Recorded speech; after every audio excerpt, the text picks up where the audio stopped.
Hello friends, welcome back to RPJP vlogs. இன்றைக்கான வீடியோவில் 6 நாள் 6 வகையான லஞ்ச் பாக்ஸ் ரெசிபிஸ் தான் போட்டிருக்கேன். புதுசாகவும் இருக்கும், டேஸ்ட்டாகவும் இருக்கும், ரொம்ப சிம்பிளாகவும் இருக்கும். வீடியோவை ஸ்கிப் பண்ணாமல் பாருங்கள். இதுக்கு ஒரு கடாயில் ஒரு குளிக்கரண்டி அளவுக்கு எண்ணெய் சேர்த்துக்கிட்டேன். எண்ணெய் காஞ்சு வந்ததும் கடுகு பொரிஞ்சு வந்ததும் கடலைப்பருப்பு சேர்த்துக்கிட்டேன். 1 டீஸ்பூன் அளவுக்கு லைட்டாக செவந்து வந்ததும் கருவேப்பிலை சேர்த்துட்டு 2 மீடியம் சைஸ் பெரிய வெங்காயத்தை கட் பண்ணி வச்சுருக்கேன். அதை இதில் சேர்த்துக்கலாம்.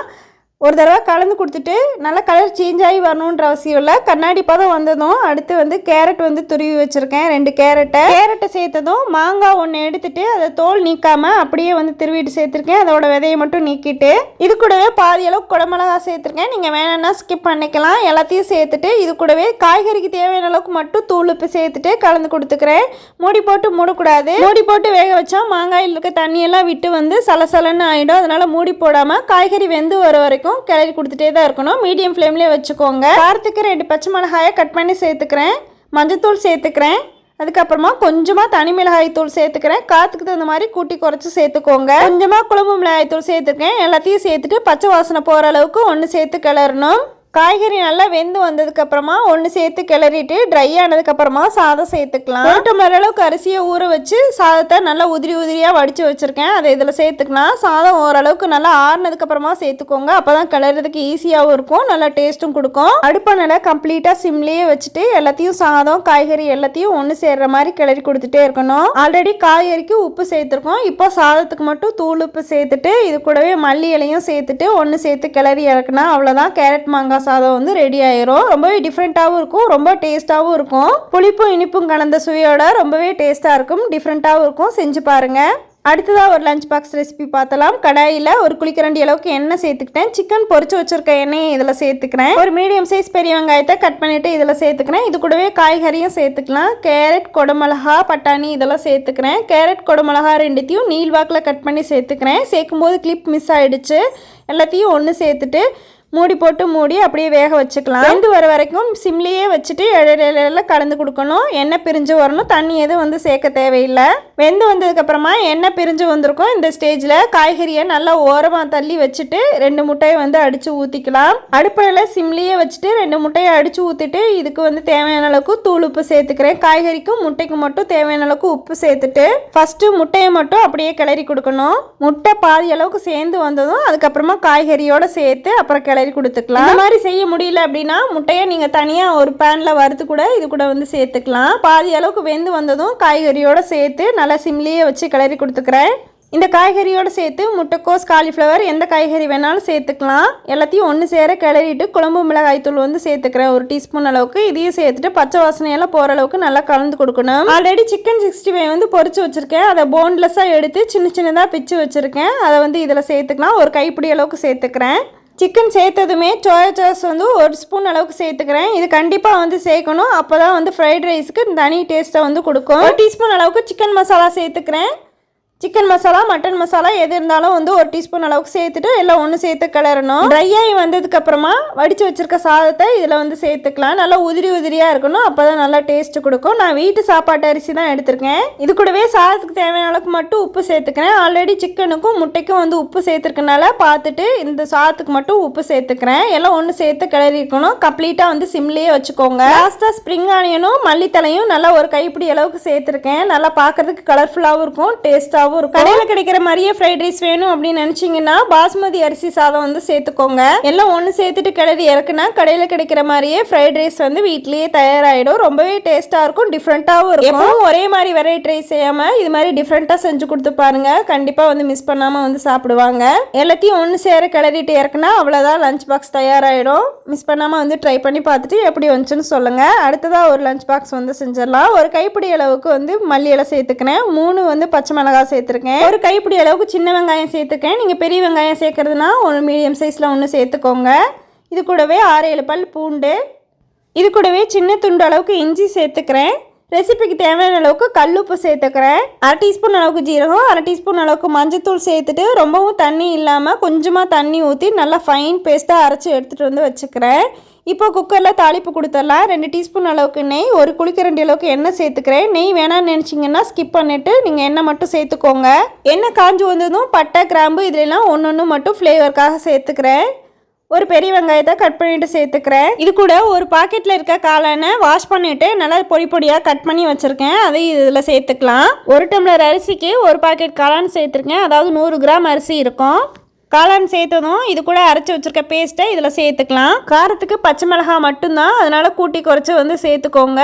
பேஸ்ட்டையும் சேர்த்துட்டு எல்லாம் ஒன்று சேர்த்து கிளறி எடுக்கலாம். காளானில் தண்ணி விட்டு வரும். அந்த தண்ணி ட்ரை ஆகி வர வரைக்கும் இதே ப்ராசஸை வந்து கிளறி கொடுத்துட்டே இருக்கணும். தண்ணியெல்லாம் ட்ரை ஆகிட்டு நல்லா காளான்லாம் சுருளை வெந்து வந்ததும் இது கூட 1 டம்ளர் அரிசிக்கு 2 டம்ளர் அளவுக்கு தண்ணி எப்பவும் போல் வச்சுக்கோங்க. நான் வீட்டு சாப்பாட்டு அரிசி தான் வந்து எடுத்திருக்கேன். 1 டம்ளர் அரிசியை 20 நிமிஷம் அளவுக்கு ஊற வச்சுட்டு அதை வாஷ் பண்ணிவிட்டு இதில் சேர்த்துக்கிறேன். தண்ணி நல்லா கொதித்து வந்ததுக்கப்புறமா அரிசி சேர்த்துக்கலாம். அரிசி சேர்த்ததுக்கப்புறமா உப்பு காரம் எல்லாத்தையும் ஒரு தடவை வந்து செக் பண்ணிவிட்டு நீங்கள் தேவைன்னா சேர்த்துக்கலாம். சேர்த்ததும் ஒரு தடவை கலந்து கொடுத்துக்கலாம். நல்லா கொதித்து வரட்டும். கொதித்து வந்ததுக்கப்புறமா மூடி போட்டு மூடி விசில் விட்டுக்கலாம். இது கூட அரை மூடி அளவுக்கு எலுமிச்சம்பழம் புழிஞ்சு விட்டுக்கிறேன். அரிசி நல்லா கொதி விட்டு வந்ததும் குக்கரில் மூடி போட்டு மூடி 3 விசில் விட்டு எடுத்துக்கலாம். உங்கள் அரிசிக்கு நீங்கள் எத்தனை விசில் விடுவீங்களோ எப்பவும் போல் அந்த அளவுக்கு விசில் விட்டு எடுத்துக்கோங்க. வெஜிடபிள்ஸ் ப்ரிப்பேர் பண்ணுறதுக்கு 5 நிமிஷம், தாளிக்கிறதுக்கு 5 நிமிஷம், அதுக்கப்புறமா விசில் விட்டு வர்றதுக்கு 5 நிமிஷம், டோட்டலாகவே 15 நிமிஷத்தில் தயாராகிடும். டக்குன்னு ஈஸியாக செஞ்சு முடிச்சிடலாம். நேச்சுரலாக குழாய் வந்ததும் ஓப்பன் பண்ணிவிட்டு ஒரு தடவை கலந்து விட்டுட்டு லஞ்ச் பாக்ஸுக்கு வந்து சர்வ் பண்ணிக்கலாம். காளானோட சேர்த்துட்டு மல்லியும் சேர்த்தனால நல்லா பச்சை கலராக பார்க்கறதுக்கு கலர்ஃபுல்லாகவும் இருக்கும், நல்லா டேஸ்ட்டாகவும் இருக்கும். வெறுமனையே மல்லி சாதம் மட்டும் செய்யாமல் இதே மாதிரி காளானும் சேர்த்து செய்யறதுனால காளான் அங்கங்கே கடிப்பறப்ப நல்லா டேஸ்ட்டாகவும் இருக்கும், டிஃப்ரெண்ட்டாகவும் இருக்கும். செஞ்சு கொடுத்து பாருங்கள். லஞ்ச் பாக்ஸில் சேர்த்ததுக்கப்புறமா ஆறுனதுக்கப்புறம் மூடி போட்டு மூடணும் அப்படின்னா டேஸ்ட் வந்து மாறாமல் இருக்கும், சாதமும் வந்து கெட்டு போகாமல் இருக்கும். அடுத்ததாக ஒரு lunch box recipe 1 pot rice தான். ஒரு குளிக்கரண்டி அளவுக்கு எண்ணெய் சேர்த்துக்கிட்டேன். எண்ணெய் நல்லா காஞ்சு வந்ததும் இது கூட கடுகு சேர்த்துக்கிறேன். நல்லா கடுகு பொரிஞ்சு வரட்டும். இது கூட சோம்பு சேர்த்துக்கிறேன். சின்ன வெங்காயம் ஒரு கைப்பிடி அளவுக்கு பொடி பொடியாக கட் பண்ணி வச்சுருக்கேன். அதையும் இதில் சேர்த்துட்டு இது கூட கருவேப்பிலையும் சேர்த்துக்கிறேன். இது கூட இஞ்சி பூண்டு 2ஐயும் வந்து தட்டி வச்சுருக்கேன். எல்லாத்தையும் ஒன்று சேர்த்து கிளறணும். பச்சை வாசனையெல்லாம் போய் வெங்காயம் பொன்னிறம் ஆக வரைக்கும் கலந்து கொடுத்துட்டே இருக்கணும். காரத்துக்கு 2 பச்சை மிளகாய் சேர்த்துக்கிறேன். நாட்டு தக்காளி ஒரு 5 தக்காளி எடுத்துகிட்டு சின்ன சின்னதாக வந்து கட் பண்ணிவிட்டு அதை இதில் சேர்த்துக்கிறேன். சேர்த்த உடனே தக்காளிக்கு மட்டும் உப்பு சேர்த்துக்கிறேன். உப்பு சேர்த்தோம் அப்படின்னா டக்குன்னு வதங்கி வந்துடும். எல்லாத்தையும் ஒன்று சேர்த்து கைவிடாமல் கிளறிட்டே இருக்கணும். அடுப்பை நல்லா மீடியம் ஃப்ளேம்லேயே வச்சுக்கோங்க. தக்காளி பாதி அளவுக்கு வெந்து வந்ததும் 1/2 டீஸ்பூன் அளவுக்கு மஞ்சத்தூள், 1/2 டீஸ்பூன் அளவுக்கு குழம்பு மிளகாய்த்தூள் சேர்த்துக்கிறேன். காரத்துக்கு தகுந்த மாதிரி கூட்டி குறைச்சி சேர்த்துக்கோங்க. குழம்பு மிளகாய்த்தூள் இல்லாட்டி தனி மிளகாய்த்தூளும் மல்லித்தூளும் சேர்ந்து கலந்து போட்டுக்கோங்க. 1/2 டீஸ்பூன் அளவுக்கு ஃப்ளேவருக்காக கரம் மசாலா சேர்த்துக்கிறேன். எல்லாத்தையும் சேர்த்துட்டு ஒன்று சேர நல்லா கலந்து கொடுக்கணும். தக்காளி மசிய வெந்து வந்து எண்ணெய் பிரிஞ்சு வந்துடணும். அப்போ தான் சாப்பாட்டுக்கு நல்ல டேஸ்ட் கொடுக்கும். இது கூட பச்சை பட்டாணி சேர்த்துருக்கேன். கடிப்படும் போது நல்லா டேஸ்ட் கொடுக்கும். இது கூட ஒரு கைப்பிடி அளவுக்கு மல்லி இலை பொடி பொடியாக கட் பண்ணிட்டு சேர்த்துக்கிறேன். தக்காளியும் மல்லியும் சேர்த்து சாதம் செஞ்சு பாருங்கள், நல்லா டேஸ்ட் கொடுக்கும். இதில் நாட்டு தக்காளி சேர்த்துருக்கனால இன்னும் நல்லா ஃப்ளேவர் கொடுக்கும். மல்லி இலை சேர்த்ததுக்கு அப்புறமா ரொம்ப நேரம் வதக்கி கொடுக்க தேவையில்லை. 1 நிமிஷம் அளவுக்கு கலந்து கொடுத்தா மட்டும் போதும். மல்லியோடு சேர்த்து தக்காளியோட ஃப்ளேவரும் இறங்கி சாதத்துக்கு புது டேஸ்ட் கொடுக்கும். ரொம்பவே டேஸ்ட்டாக இருக்கும். கண்டிப்பாக வந்து மிஸ் பண்ணாமல் செஞ்சு பாருங்கள். எப்பவும் ஒரே மாதிரி தக்காளி சாதம் சாப்பிட்டவங்களுக்கு இந்த மாதிரி மல்லியோட சேர்த்து செய்யும்போது ரொம்ப டேஸ்ட்டாக இருக்கும், ஃப்ளேவர்ஃபுல்லாகவும் இருக்கும். 1 டம்ளர் அரிசியை 20 நிமிஷத்துக்கு முன்னாடியே ஊற வச்சுருக்கேன். அதையும் இதில் சேர்த்துக்கிறேன். தண்ணியை நல்லா ஃபுல்லாக வடிச்சிட்டு இதில் சேர்க்கும்போது அதோடு சேர்த்து நல்லா கிளறி விடலாம். இந்த மாதிரி செய்யும்போது சாதம் உதிரி உதிரியாக வரும். எந்த மாதிரி வெரைட்டி ரைஸ் செஞ்சாலும் இந்த மாதிரி அரிசியை போட்டுட்டு நல்லா ட்ரையாக விட்டு தண்ணி சேர்த்து பாருங்கள், நல்லா உதிரி உதிரியாக வரும்.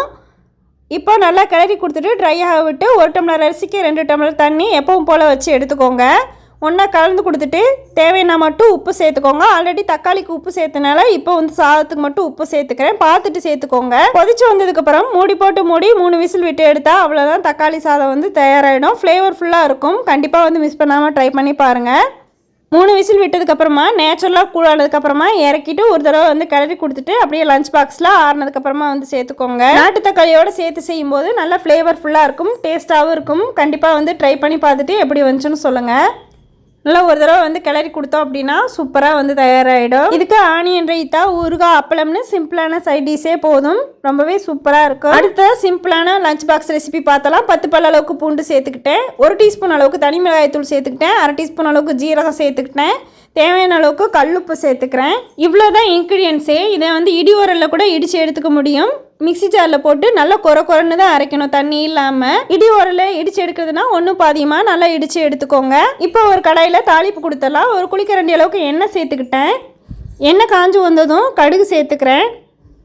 கடுகு நல்லா பொரிஞ்சு வந்ததும் 1 டீஸ்பூன் அளவுக்கு கடலைப்பருப்பு சேர்த்துக்கிறேன். அங்கங்கே கடிப்படும் போது நல்லா டேஸ்ட் கொடுக்கும், அதுக்காக. இது கூட கருவேப்பிலை சேர்த்துக்கிறேன்.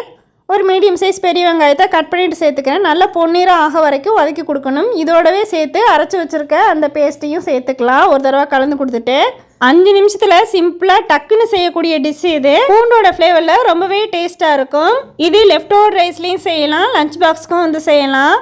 பூண்டையும் சேர்த்துட்டு நல்லா அந்த பேஸ்ட்டும் சேர்த்துட்டு கம்ப்ளீட்டாக வந்து சிம்லேயே வச்சு கலந்து கொடுக்கணும். பச்சை வாசனையெல்லாம் போனதுக்கப்புறமா சாதம் சேர்த்துக்கலன்னா அவ்வளோதான், சாதம் வந்து ரெடி ஆகிடும். பச்சை வாசனையெல்லாம் போய் நல்லா ட்ரை ஆனதுக்கப்புறமா சாதம் சேர்த்துக்கிறேன். சாதம் நல்லா வடித்து உதிரியாக இருக்கணும். அந்த ஸ்டேஜில் வந்து சேர்த்துக்கோங்க. ஆறுன சாதமாக சேர்த்துக்கிட்டோம் அப்படின்னா நல்லாயிருக்கும். இது கூட அரை மூடி எலுமிச்சம்பழம் சேர்த்துக்கிறேன்.